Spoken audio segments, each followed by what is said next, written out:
Hi there, I'm Linter, and this is Star Speak Whispers for December 2011. Thanks for tuning in today. Take it easy as December arrives. The Sun is forming an exact square with Mars, which essentially pits the two male planets in a difficult relationship to one another.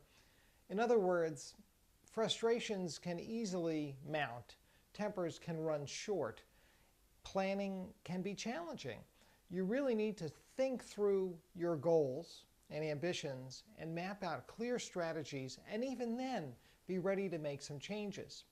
Fortunately, before the Sun squares Mars on the 2nd, we see a conjunction of Venus with Pluto the morning of the 1st. This is a very passionate pairing of planets, and love does conquer all when these two come together and are used in healthy ways.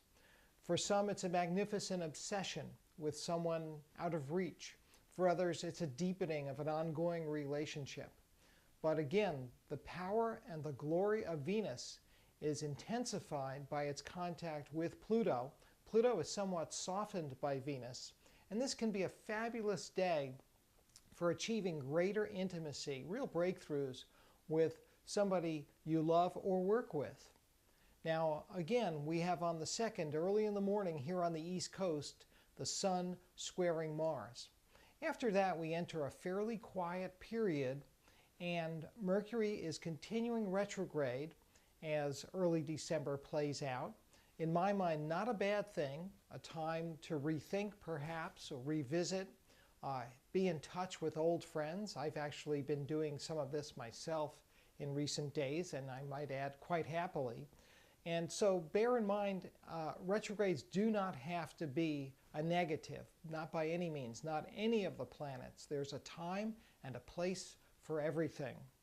As the moon is waxing full, we're heading into a lunar eclipse on Saturday, December the 10th.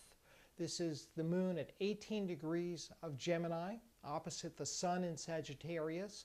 This same day, Uranus comes out of a several-month-long retrograde and resumes forward motion at 0 degrees Aries, the same degree it was at last March when that horrific earthquake and nuclear disaster occurred in Japan. So there is a certain raised risk level around the time of this full moon, not necessarily to the same extent that we saw last spring, but certainly a time to pay attention to your surroundings, tune into the news. You want to be aware of what's going on in the world around you around the time of this full moon lunar eclipse. Mercury comes out of retrograde on the 13th. It will also be in Sagittarius. And we then embark on a period of relatively clear sailing as we head towards the holidays.